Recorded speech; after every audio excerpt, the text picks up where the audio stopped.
Welcome along, and everybody, to the Red Card Radio news episode. This is the one-stop shop, the one place you need to come for news in and relating to the English Premier League. My name is James. I support Arsenal. That's Brad. He supports Chelsea. Down below, that's Sean. He supports Tottenham. This is hopefully the only place you need to come for news this week. We've got some sports news, or at least I should say some football news, and then we've got updates on some other topics that we are interested in. Namely, we've got a conclusion to the World Chess Championship, and we've had the F1 weekend in Baku. I hesitate to just say the F1 race in Baku because there was a sprint this weekend as well. So we had all kinds of action in Azerbaijan. Which is nice because there was a whole month with no action in F1. So, with all that said, if you are new here, if you are just stumbled across us, anything like that, if you could hit that subscribe button, ring the sub notification bell. If you're on one of the podcast sites, hit it with a follow. Leave a 5-star review if your platform so allows.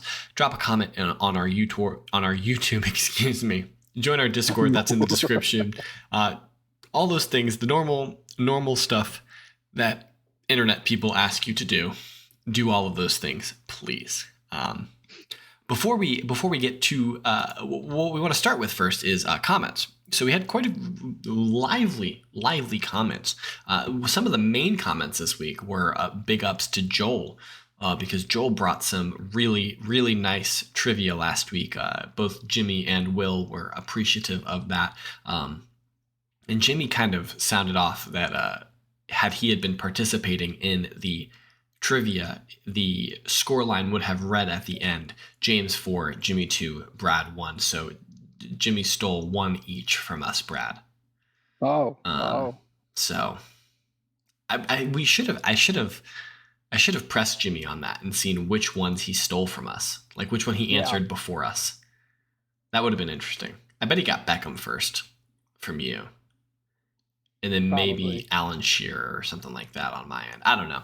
It was really good trivia from Joel last week. And of course, big ups to Joel for joining us last week. That was a lot of fun with Sean, unfortunately unavailable last week. No internet. Yeah, it's hard to record an internet-based show with no internet. Yep. No internet, huh? I was living life as God intended it before Al Gore so graciously invented the internet. Hey, I got a question. Are your internet speeds working 6 down, 1 up?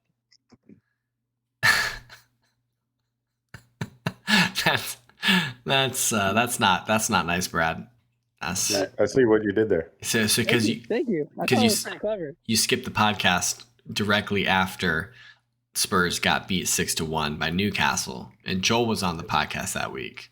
F1's not going well either. It is baseball season. It's baseball. This is F1 season. Braves are 19-10. We're 9 games above 500, leading the East, and we're just cruising. Look, that's my favorite pod of the week because F1 season. Premier League isn't there anymore. It's F1 season time. Yeah, I guess we will have to talk a little bit about F1 here in a little bit. Will did have some comments about some football. He argued that, or he mentioned that Inter winning the Champions League would be much worse for him than AC Milan winning. I think I mentioned that it would not be fun for AC Milan to win just because they've won the Champions League so much in their history. And Will's argument there is that the Milan-Juventus rivalry is a respectful rivalry.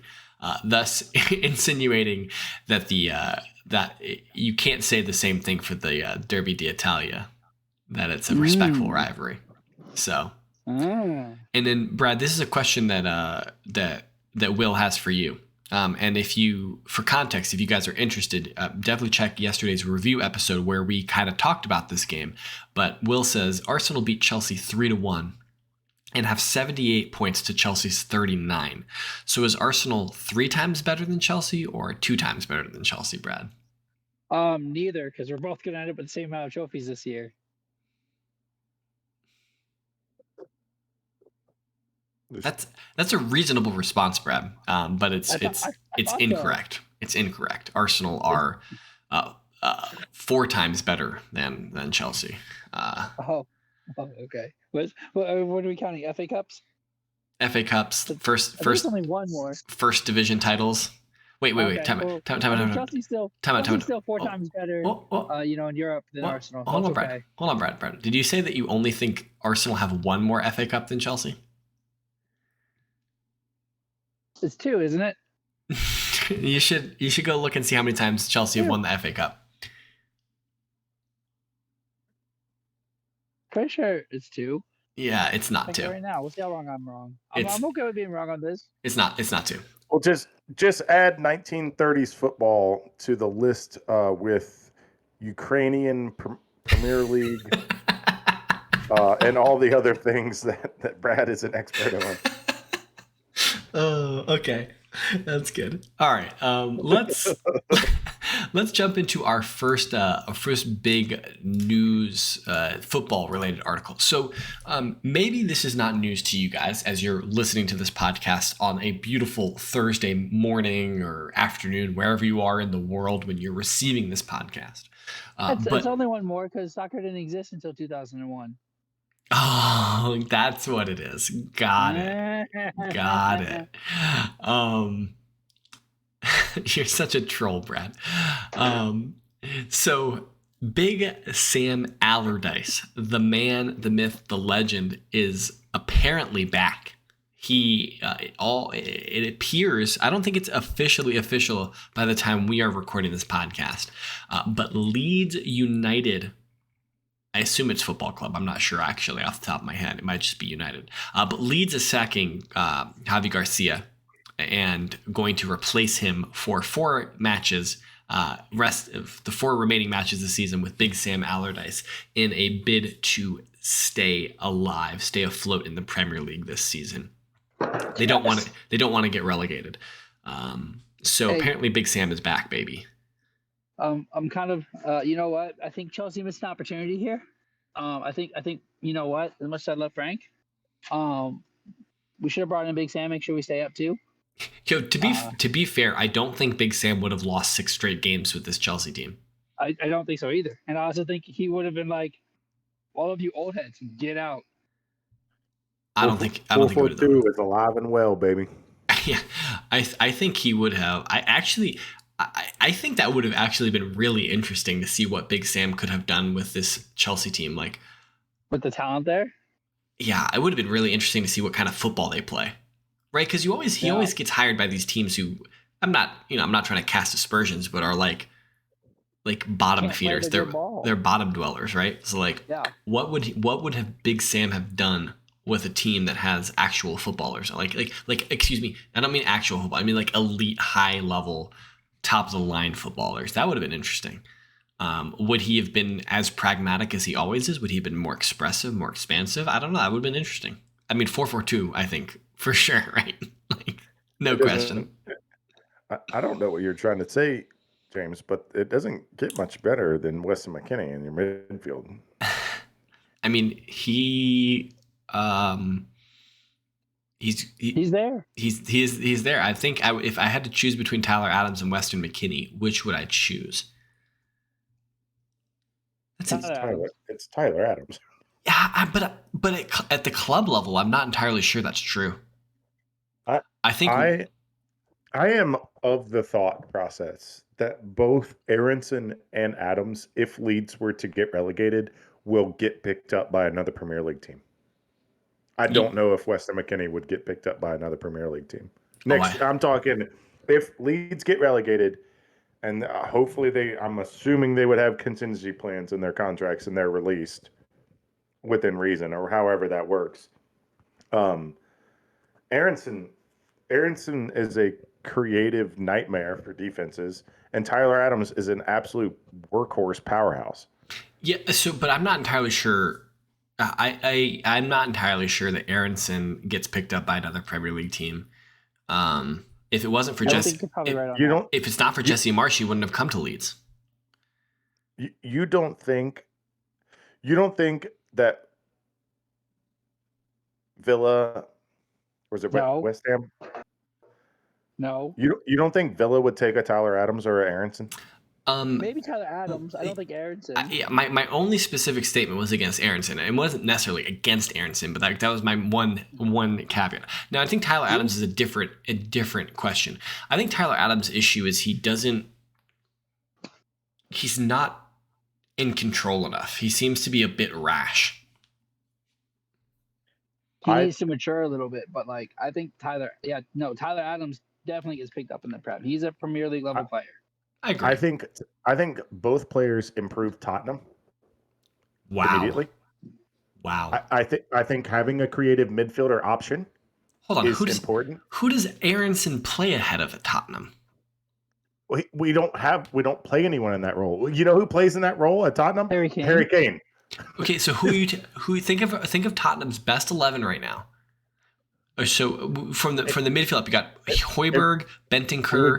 We'd go to a 4-man back, and it would be a 4-3-3, and he would play on top of Bentancur and Højbjerg with the 3-man front. What are you dropping, Davies?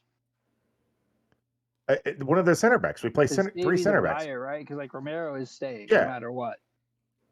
Yeah, it's probably Romero, Dyer, two actual center backs, and then Davies would just switch off with Perisic.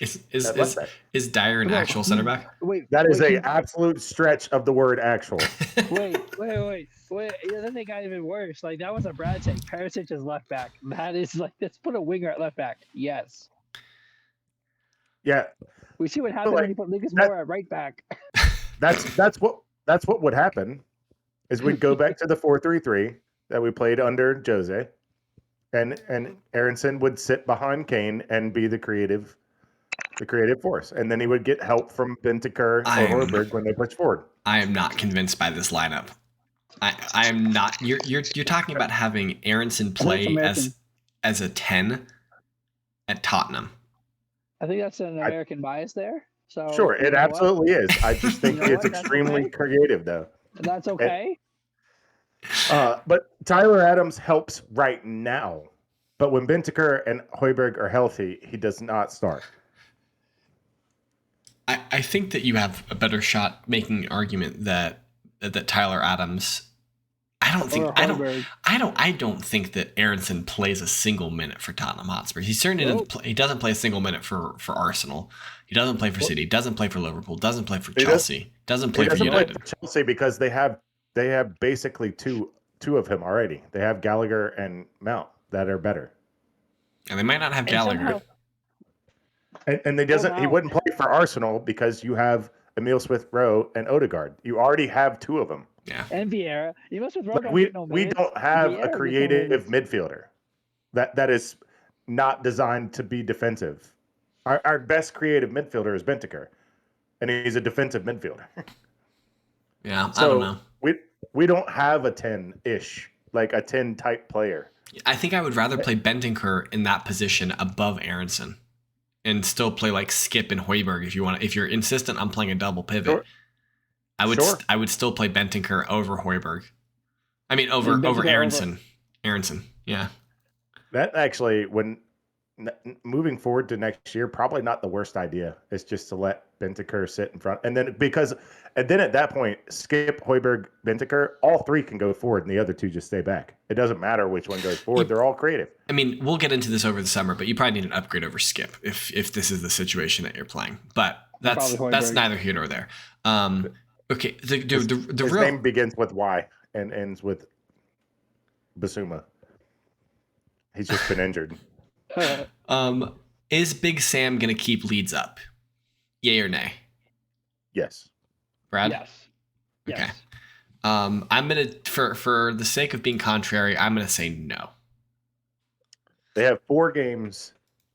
If they draw all 4 of them, they will be in 16th. Yo, if Big Sam draws all 4 of his games, I'm going to be real hyped. Because you know what that means? If he draws all 4 of his games, it means he took 2 points away from Manchester City. So I'm here for it. Let's go. He's gonna draw 3 games. Oh, Brad. Like let's be honest. No one looks at Big Sam and thinks we're going for the win, boys. Like my man is trying to lose. My man is trying to have a 0-0 every time out on the pitch. Big Sam wants 38 points, 38 draws. No goals, no goals for, no goals against. They were heading Preston North End style. I was looking to see if they played us, but they don't. So I can't guarantee a win for Big Sam. That's funny. For my money, even without Rodrigo and Calvin Phillips, this is probably the most talented roster Big Sam has ever had, right? I don't know. That Everton team had some. Maybe the Everton team. Yeah, maybe the Everton team. But Melier and goal, and he's got Aronson, and he's got who's their who they use to who they have that replaced Rodrigo? No, replace Rodrigo. You're talking about Somerville? Yeah. And Ganato. Yeah, I thought they got somebody to replace Rodrigo. Like, they didn't spend Rodrigo money. I think Barca paid like 60 or something for Rodrigo. They didn't spend 60 million on the striker, but like, they definitely replaced him. But they have talent on that team. You're talking about Rafinha. Is that what you're talking about? I'm sorry, Rafinha. Okay, yes, okay. That's exactly who I was talking about. I have a question for you guys about Rafinha. Yeah. At the end of the season in the summer that we'll need to talk about Rafinha. Okay. And I'm just going to give you a little bit of a teaser. But maybe some of you men was saying you'd rather have Rafinha over Gabby Martinelli. So I think you should prepare for that conversation. Was I or was I not very adamant of which one I wanted out of the Brazilians? Yo, to be fair, I don't remember who was talking smack, but I don't know if it was you or Brad. But it was Brad, because I said from the beginning, I do realize that Richarlison is not better than the other two. I would rather have him on Tottenham because he can play three positions. Yeah. And Rafinha doesn't, and Gabby doesn't. Gabby plays in the middle. No, I was talking. Plays on the left. No, we were comparing Martinelli versus Rafinha, and you were talking about the signing. No. Yeah, Jesus. You're talking. No. Yeah, I thought you were talking about Jesus. No, we were. And I said, out of the Brazilians, I would rather have Richarlison on Tottenham because that lets us spell Son, it lets us spell Kane, it lets us spell Kulusevski. And I'm not backing off of that. 70 million is a lot of money for a backup, but it's useful. Like, it's nice. It's nice. We should. When Kulusevski was hurt, we have somebody to put there. We should address the fact that Richarlison finally scored his first Premier League goal. Do that chicken dance. I did it around the whole pub. This is bad timing because Brad was gonna tell us all about his journey this weekend. Brad and Joel went on a vacation together, but maybe. So I don't know if it'll be. I don't know if it'll be double sharing, but I will briefly share. I am back. Hold on, I am back. I could do the Sean. He was very excited when Richarlison came on because Joel was talking some smack. I did it because I said if when he was talking smack when Richarlison came on. And I said, if he scores his first goal, I will do the pigeon dance around the pub. And he did. He hit the pigeon dance and made some Liverpool fans upset that were upstairs. But I could do the Sean real quick. Hold on. Again, he didn't realize we're up there because they're normally downstairs. He grabs his phone. He's texting on his phone. Drops the phone as he hears cheers. Hands goes up. Turns to look at the screen. Jota scores, and he collapses. Yeah, onto his knees in sadness. So from my perspective, I needed some talking into to come to the game because we are still actively moving. Yes, I got permission from the boss to go. I was about 15 minutes late. These two are standing right inside the door and laugh when I open the door, and I'm like, oh no, what happened? And they're like, look, and I look at the TV, 3-0. I am 15 minutes late, mind you. We said, do you know the score of the game? He said, no. I said, okay, well, look. He said, all right, looks at your lucky monitor. Yep, my lucky monitor. So you guys weren't lucky for that one. Since Sean was there at the game, it was 3-1 Tottenham, according to Sean, what Sean saw. You only saw Tottenham's 3 goals, and then that's true. I didn't see Liverpool's goal, so it was 3-1 So 3-1 to my it was team. really fun. It's a Liverpool bar that Sean attends. We That hosts well, Tottenham. firstly, we share it, We but do. yes, it is a Tottenham and Liverpool Chelsea first. share It it. is. The name is Penny Lane. It is.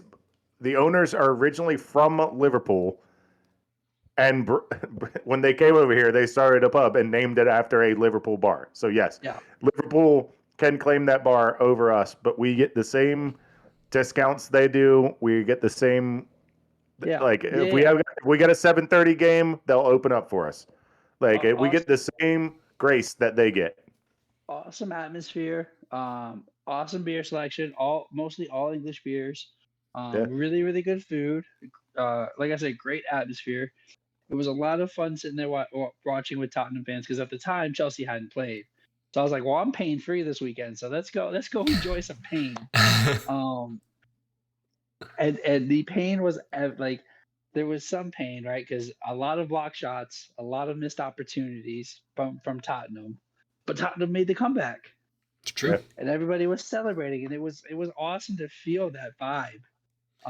It just was better after Jota scored, but we said that after, and I said to Brittany, after I came down from the disappointment of losing that game, I said, from a neutral perspective, in a pub that's not their own, not their local, that was probably the best possible game for them to come to Richmond to watch. Like probably out of this entire season, that was incredible to watch.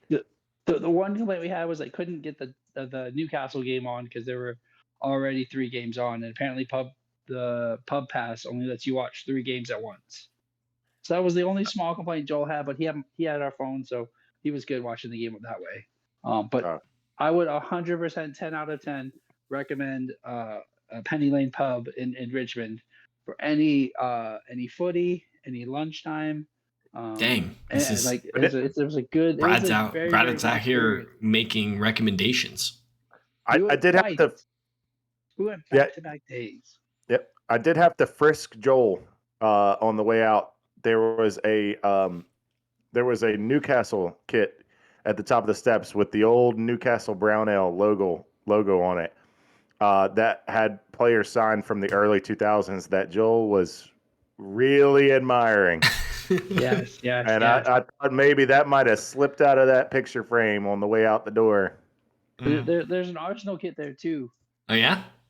Yeah. Yeah.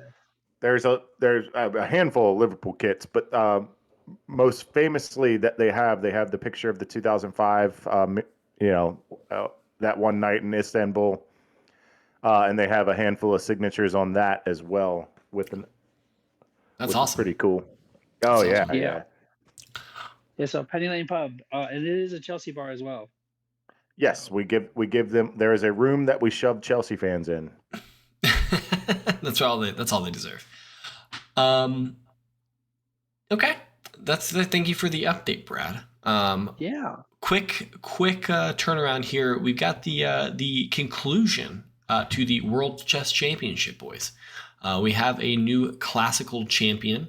After 11 years on the top, Magnus Carlsen, in deciding not to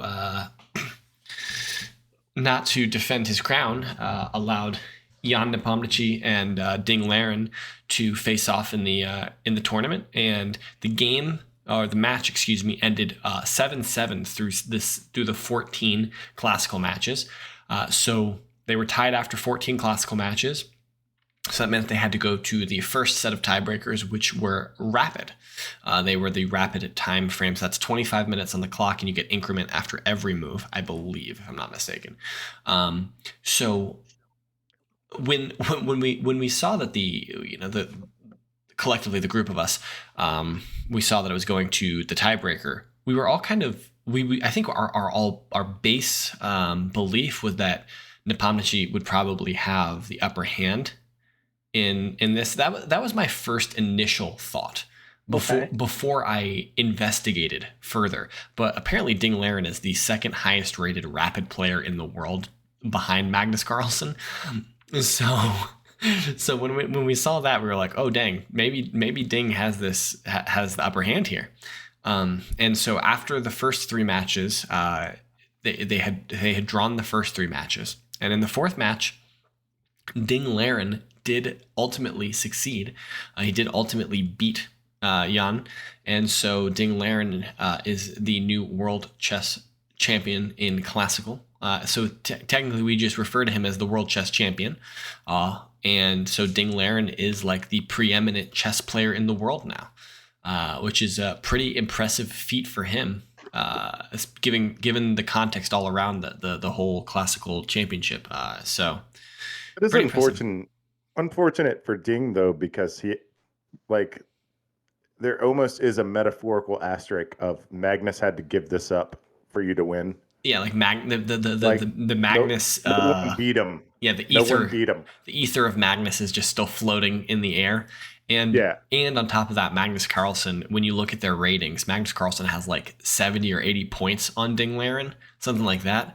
So like it's funny because like this after the last World Chess Championship, Magnus's whole bid was to try to get to 2900 classical rating, which is almost impossible for him, just because at a certain point you stop accruing points, right?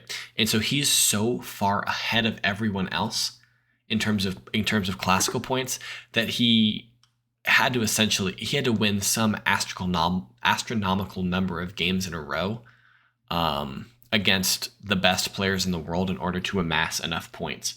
But it will be interesting to see if Magnus is interested in the 2025 cycle, which we should probably find out about not 2024. soon, but in 2024 they'll have the candidates, I believe. At the end of next year, we should have the candidates tournament. So they only do it every 2 years. yeah, it's every 2 years. Yeah. So, Which probably would excite Magnus, because that's what Magnus wants for the World Chess Championship is a tournament, like not just a one-on-one match. well, I'm not entirely sure Magnus knows what Magnus wants for the classical World Chess Championship, but it would be. I think he was not interested in playing Nepo again. I think that was definitely true.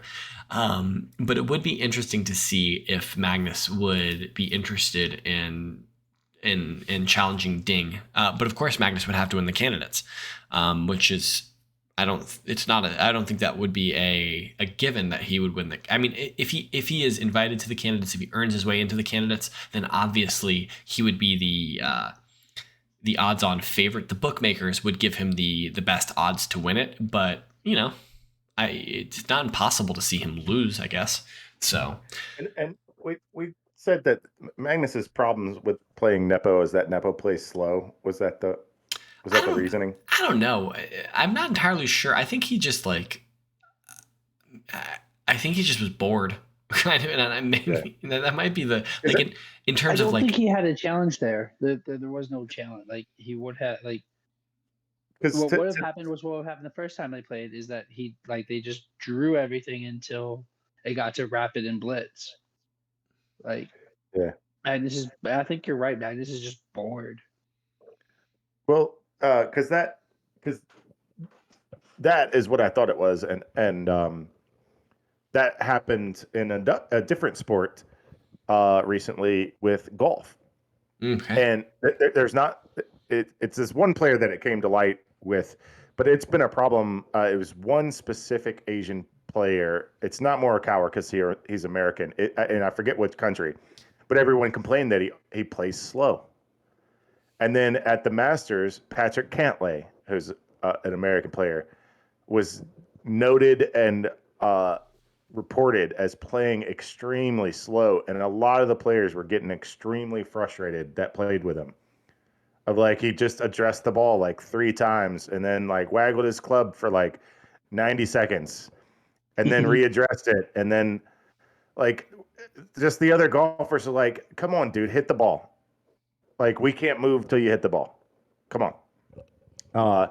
And I know among those people, like, what are you going to figure out in those extra 90 seconds that you didn't already know? And I feel like for Magnus, I feel like for Magnus, that's probably a part of it of like, okay, you've taken 7 minutes to think about this move. Like, what are you going to figure out in the 8th minute that you haven't figured out now? Well, I mean, to be fair, Because At they least all There's a think lot of so quickly. complications that happen in chess that I know don't I know necessarily that, happen in but golf. like Magnus would know better than anybody. Like, I'm just making up numbers, but like in 7 minutes, like I've already gone through all the possibilities. What are you doing? Are you just waffling? Probably. Well, I mean, like there's probably minor details in terms of like, well, in some of the videos that I've watched over the course of the World Chess Championship, the people are talking. Well, the supercomputers compute, and they say at first this is the best move, but if you give them like 20 minutes, and this is the supercomputers, they calculate that this is actually the best move. And so I don't know, like there is some situation where one move might be slightly better than another and things like that. But I think also on top of that, you're thinking about like, how is my opponent going to respond to this? And so you make a move, or you're thinking about a line, and you have to not only think about what the best move for you would be, but then also like how is my opponent responding to this? And so I understand why it takes a lot of time. And plus, it happens so infrequently. The World Chess Championship, that is, that you don't want to screw up. You don't want to blunder and lose your only opportunity, right? Yeah. It's no guarantee. And so this, in the same sense with this golf guy, you might not have another opportunity to play in the Masters again. So you gotta try and do your best. But obviously there's pace of play things. So, but that's why the time constraints exist in chess. So, but congrats to Ding. I would do that a lot playing Brad. It never worked, but I would do things to get his pieces to move where I wanted them. Yeah, where I thought I wanted them. You would play, and you'd be like, "Oh, can I entice him to make this move?" Yeah. It didn't work. I've never beat Brad.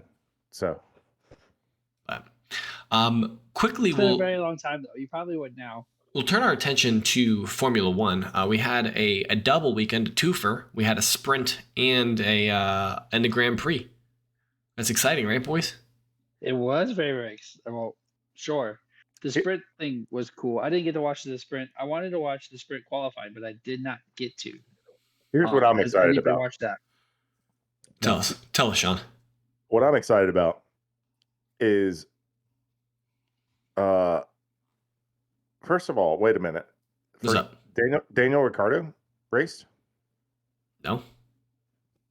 What? Okay. So something's not right with this that I'm looking at. I just had the results just a minute ago. What I was excited about was that Lando finished in the points and Piastri was not far behind. Didn't get points, but right with him. Yeah. And that's important to me. That was a big one for me. I've got it now. I don't know what that was, but maybe you were looking at last year's. Yeah, it had to be.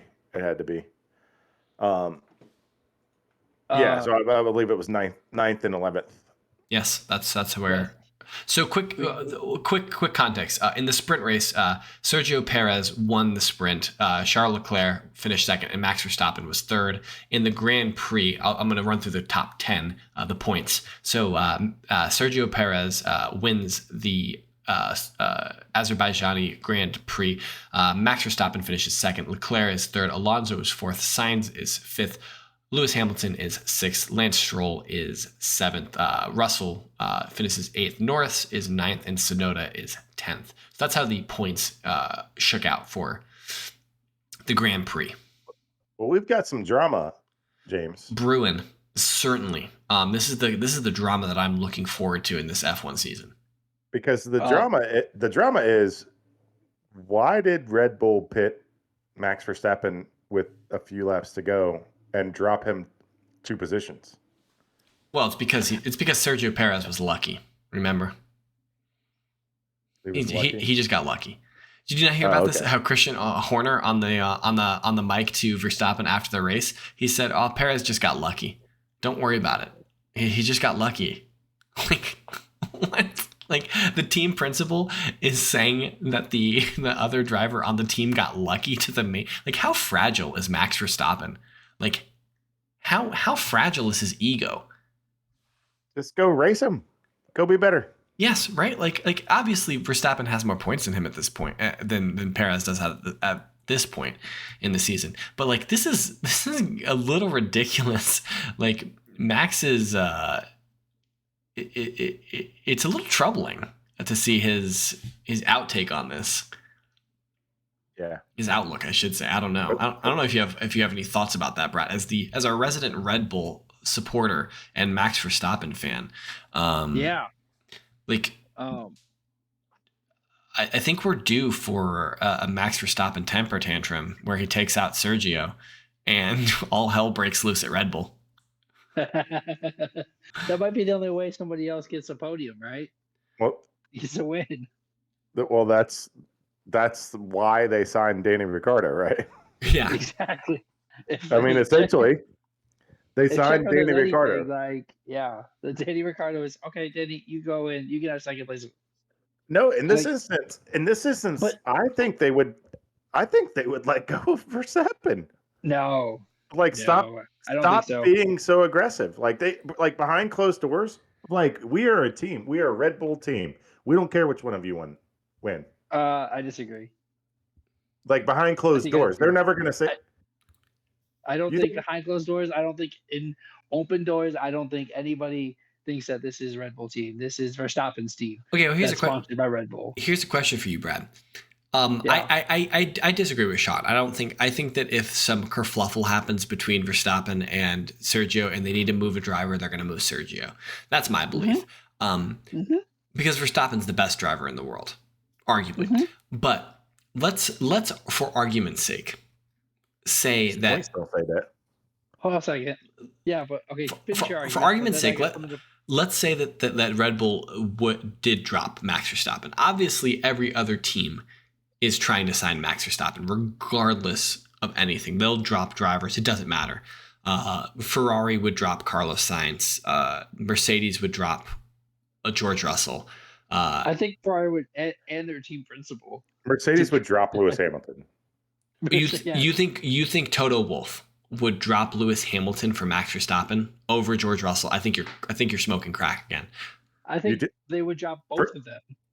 If you're Toto Wolff and Max Verstappen is a free agent, why would you not ride into the sunset with like 23-year-old George Russell and like 26-year-old Max Verstappen and hitch your wagon to 40,000-year-old Lewis Hamilton? Because Lewis Hamilton is still arguably the second best driver on the grid. Max Verstappen would win races in this Mercedes. So that was going to be my question. Do we think that Verstappen would be as successful as he is at Red Bull at other teams? Because I think that this Red Bull car is a big part of it. If you gave everyone equal cars, then I think that Verstappen is still where he is. But I think if you give him underperforming cars compared to the Red Bull. Well, Ferrari did grab a pole. Yeah. Ferrari did get pole. True. That's the point. So I'll run through. If Verstappen is on other than Red Bull, if he's on Ferrari, he's winning. If he's on Aston Martin, he's winning. Because clearly that car is really good this year. It's not just Fernando just showed up and all of a sudden we're better. Yeah, no. Clearly that's a pretty good car. It's a good car, yeah. Mercedes is dominating. Mercedes, he's winning. The Mercedes is the worst of those four cars, though. McLaren, he's not. That's where the line is. That's where the line comes. That I don't think he wins. I don't think he is markedly better to take a McLaren from 9th to 1st. I'm not entirely sure. Hold on. Let me bring this up one more time. Because Lando was 80 seconds off the lead. You think that Max Verstappen is 80 seconds better than Lando Norris? No, I don't. So in Azerbaijan, Leclerc was 21 seconds behind Perez in first. Or maybe he's 21 seconds behind. I'm not entirely. No. I think that's behind the leader. Okay. So do you think that Verstappen is taking that Ferrari and making it 21 seconds better? Yes. Then look up. Yes. Okay. And then you're also thinking, so the argument would say that you think he's taking the Aston Martin and making it 22 seconds better than what Alonso did. Yes. Yeah. And then you're all right. So I see what you're saying is Is he going to take the Mercedes and take 44 seconds off, make it 44 seconds better? Now, that's where you're right. When you look at it on paper, just like I did with Lando, no, he's not 46 seconds better than Lewis. And of course, like some of this stuff has to do with strategy and tires, and like there's context around all of it. So like it doesn't. My question does not present the best case study here, but I am not convinced that Max Verstappen is that much better than all of the other drivers on the grid. I think he's the best driver on the grid. I think he has the best car on the grid by leaps and bounds. He has the best car on the grid, and I think that those two things hand in hand make him that much more dominant. But he's not that much more dominant over his teammate, over Checo. Like he's better than Checo. He gets more. He was 12 seconds faster than Checo. In Baku, in Bahrain. And Checo on his like preferred tracks on street races is what was 2 seconds faster. Well, the problem was we've had two street races and 2 circuits, and the Australian circuit doesn't really count necessarily because there was all of the kerfluffle at the end. So we can't really say. I think before the first red flag, Max was 7 seconds ahead of Lewis in Australia. Right. Before the first red flag, if I'm not mistaken. I think he was 12 seconds, but he was having some issues, so he lost quite a bit of time when he started experiencing issues. But so we'll find out next week. In Miami is the circuit. I mean, if he wins by 30 seconds in Miami, then like there's a different question. But I also don't think I think I agree with George Russell on that. I don't think we've seen the fastest that this Red Bull can go. Which we could get it this week because Miami is a very straight, heavy course. Right. Well, but I think even then, I think Red Bull is holding back some of the speed, some of the quickness in that car. Yeah. Why would they? If you can win it, if you can win it 80%, why would you boost it to 100%? Yeah, I think there's a second or two faster in that car, and that might be even before Verstappen goes. Second or two is an entire second is a lot, Brad. I know, and I think that's in that car. All right. Quick update for the World Drivers' Championship. Max is on 93 points. Perez is on 87 points. Alonso's on 60 points. Hamilton's on 48, and Carlos Sainz is on 34 points. In the constructors, we've got Red Bull is at 180, Aston Martin is at 87, Mercedes is at 76, and Ferrari is at 62. That's kind of where so obviously we can see that Red Bull is running away with everything, but those interesting that the battle for third in the drivers and the battle for second in the constructors will be very interesting. Obviously, these are the 4 dominant teams this season.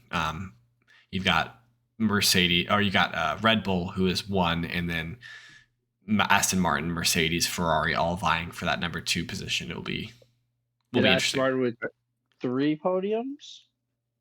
Yeah, at least. Fernando did not make third this week. No, but he's been third every other week. Right, that's what I'm saying. Like he had 3 third place finishes. I just expect Aston Martin to be right after that, after those 4, and then battling for Ferrari for 4th, but they just aren't. That's where I expect McLaren to be. Yeah. Okay. Yeah. So, but you guys looked a lot better with the upgrades and the updates this week, though. Yeah, this is the same thing that happened last year. I think Mercedes and McLaren are doing the same things where we're going to see better teams week in and week out from both of our camps as we start to fit, because the same thing happened last week where Mercedes and McLaren were not good week 1. Yeah. They just weren't. Yeah. And it was awful. And it took 5 or 6 race weekends to get it sorted out. And then, then you see Lewis and George on, front rows of stuff. And, Lando's third every once in a while on the starting grid, like things like that. Then you start to see All right, there they are. All right, now they're in the mix. Yeah. So I think in the next Miami's gonna help. We neither one of us the past 2 years since the new gen have been good at straight line tracks. So this one's probably going to be a rough weekend for both of our teams. But I think we go Miami, then over to Europe, I believe. Yes, we're going Miami, and then it's Imola. Yeah, we start to get into the circuits. Yeah. Back diving into the circuits, and we don't see a street race till Monaco, I believe. Yes, yeah. So Monaco's at the end of May. So we go Miami, then Imola, and then Monaco. Yeah. So. And then I think Monaco starts a break, doesn't it? In there. No. Monaco. You go Monaco, Spain, Toronto, Montreal. I don't think we have any big breaks until July. The summer break. Yeah, I think it goes between Belgium and the Netherlands. So we've got the those are the two. Yep. That's a long break. That's a summer break. So yeah, so I think it'll be interesting to see what happens. Not this weekend coming up, but next weekend in Miami. So, and if you're stateside, maybe you should go to Miami. Maybe you should drive down there and wait. No, that is this weekend. I'm a liar. It is this weekend. It's the 7th. Okay. Yep. Yeah, it's back to back.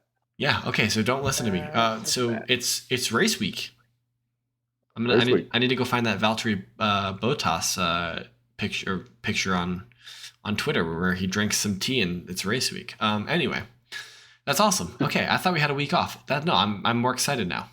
Okay, so check into that.